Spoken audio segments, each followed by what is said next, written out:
Assalamualaikum warahmatullahi wabarakatuh. Selamat pagi, perkenalkan nama saya Windy Rahani. Saya dari Institut Agama Islam Negeri Pontianak dari Fakultas Tarbiyah Ilmu Keguruan semester 3. Baik, pada pagi hari ini saya akan menyampaikan laporan hasil magang saya di Madrasah Ibtidaiyah Negeri 03 Pontianak. Yang pertama-tama saya akan menyampaikan bahwa guru pamong saya di Desa Ibtidaiyah Negeri Pontianak adalah Ibu Ulfa, dan dosen pembimbing magang saya ialah Ibu Nelly Mujahidah SAG ST MSI. Baik, selanjutnya saya akan menyampaikan karena pandemi COVID-19 saya tidak bisa melakukan magang 1 secara tatap muka. Saya melakukannya dengan magang 1 dari online ataupun secara virtual. Baik, saya akan membacakan hasil dari laporan magang saya. Adapun tujuan dari program magang saya ialah untuk memenuhi nilai tugas akhir pada mata kuliah magang 1 dan sebagai sarana pengetahuan kepada penulis mengenai lingkungan dan lingkungan profesinya serta pengelolaan sistem pendidikan di sekolah dasar. Adapun manfaat dari program magang 1 ini menambah pemahaman peserta magang tentang keadaan lingkungan sekolah. Mahasiswa memperoleh pengalaman dengan lingkungan sekolah.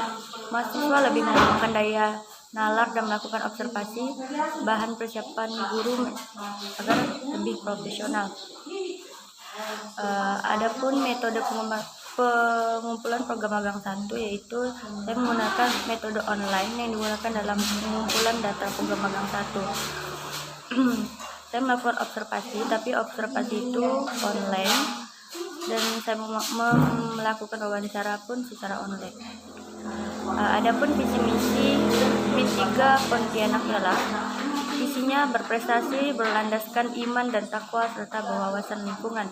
Sedangkan misinya meningkatkan kualitas belajar mengajar, meningkatkan kualitas kedisiplinan, meningkatkan ekstrakurikuler, meningkatkan prestasi akademik, meningkatkan kualitas penghayatan dan pengamatan agama, meningkatkan kualitas hasil belajar yang optimal, mengajar siswa ke jenjang yang lebih tinggi, memiliki keterampilan bermanfaat bagi dirinya dan lingkungannya, dan yang terakhir adalah meningkatkan kualitas pengetahuan dan pengalaman agama dalam kehidupan siswa di masyarakat.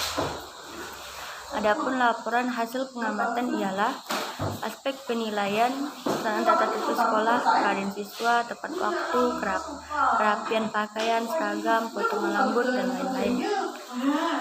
Uraian hasil pengamatan, kehadiran siswa sudah 85% tepat waktu, sedangkan 15% siswa terlambat. Siswa yang terlambat akan diberi hukuman, yaitu memberikan lingkungan sekolah seperti menyapu, mengutip sampah, dan lain-lain. Karena dikarenakan ini pandemi COVID-19, jadi guru-guru hanya bisa menilai dari kehadiran siswa secara online atau tepat waktu dalam memasuki pelajaran online. Yang kedua, saya tidak akan membacakan seluruhnya dikarenakan waktu durasinya hanya 7-10 menit. Yang kedua, pengamatan untuk pembangunan kompetensi guru. Nah, yang pertama, kompetensi profesional guru tersedianya RPP, penguasaan bahan ajar, memiliki konsep keilmuan, memiliki kemampuan menggunakan media, dan lain-lain. Adapun uraian hasil pengamatan di dalam kelas, guru memiliki RPP sebagai acuan bagi menggunakan kegiatan belajar mengajar agar lebih terarah dan berjalan secara efektif dan efisien. Yang kedua yaitu kompetensi pedagogi guru mengenai siswa dengan baik, menguasai teori-teori kependidikan, melaksanakan beberapa model pendidikan, dan lain-lain. Baik, yang ketiga, pengamatan untuk memperkuat pemahaman peserta didik. Yang pertama yaitu persiapan siswa dalam mengikuti pembelajaran. Yang kedua, perhatian siswa dalam mengikuti proses pembelajaran. Yang ketiga, aktivitas dan kreativitas siswa dalam proses pembelajaran, dan lain-lainnya. Pengamatan tentang proses belajar siswa.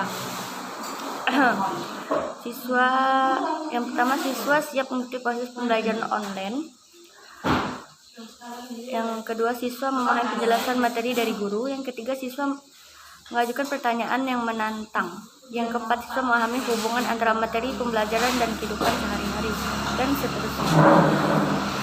Refleksi hasil pengamatan proses pembelajaran. Guru mempersiapkan siswa untuk belajar, mengaitkan materi baru dengan pengetahuan siswa sebelumnya, juga melaksanakan pembelajaran secara runtuh, melaksanakan pembelajaran secara konseptual.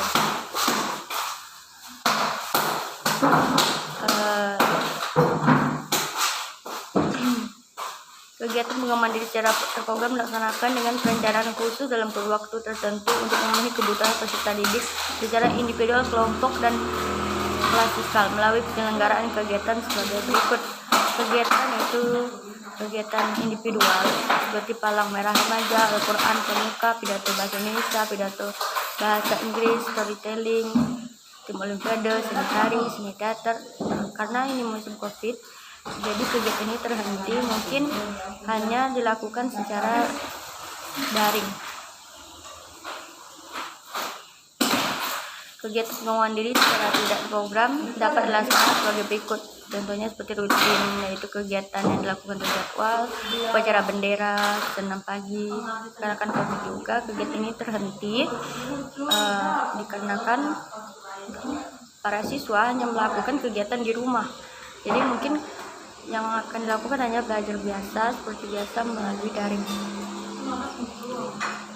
Jenis-jenis pengembangan diri yang ditetapkan di Min 3 Pontianak adalah sebagai berikut.